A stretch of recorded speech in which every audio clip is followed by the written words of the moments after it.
Ciao amici, siamo sempre nella rubrica dei messaggi d'amore e questa sera vi voglio presentare a due ragazzi che è già un bel po' di tempo che si vogliono bene e lo vogliono dire ai telespettatori di Strano Siciliano. Ciao, tu sei? Giuseppe. E tu? Maria, Quanti anni c'hai Giuseppe? 18. E tu Maria? 18. Allora, da quanto tempo vi conoscete voi? All'incirca da 2 anni e mezzo. E siete invece fidanzati da quanto? No, non siamo fidanzati, siamo marito e moglie. Marito e moglie addirittura, complimenti! Avete visto che bella novità, marito e moglie a 18 anni. Allora l'amore c'è, l'amore esiste, il colpo di fulmine esiste veramente, giusto? Sì, sì. Esiste, Per voi è stato un colpo di fulmine conoscervi? Sì. Come vi siete conosciuti? In un mercatino. In un mercatino. E come? Come esattamente? Con lo sguardo.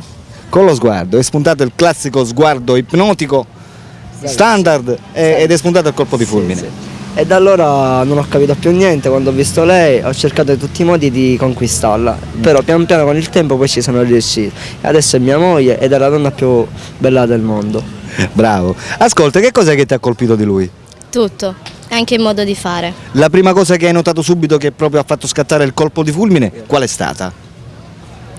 Il suo viso, il suo sguardo. Tutto. E per te invece? Lo stesso, gli occhi, soprattutto gli occhi, perché gli occhi mi parlavano in una maniera strana. Sì, perché ho il vizio che mando messaggi tramite gli occhi. Bravi, bravi, complimenti. È una cosa bella, amici telespettatori, incontrare due giovani così giovanissimi, 18 anni appena, essere già marito e moglie che si vogliono un mondo di bene.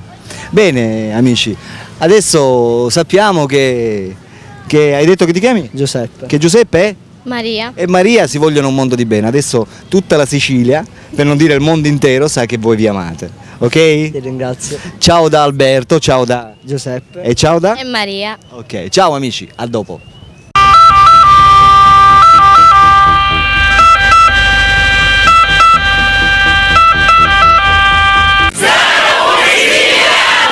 Oh yeah!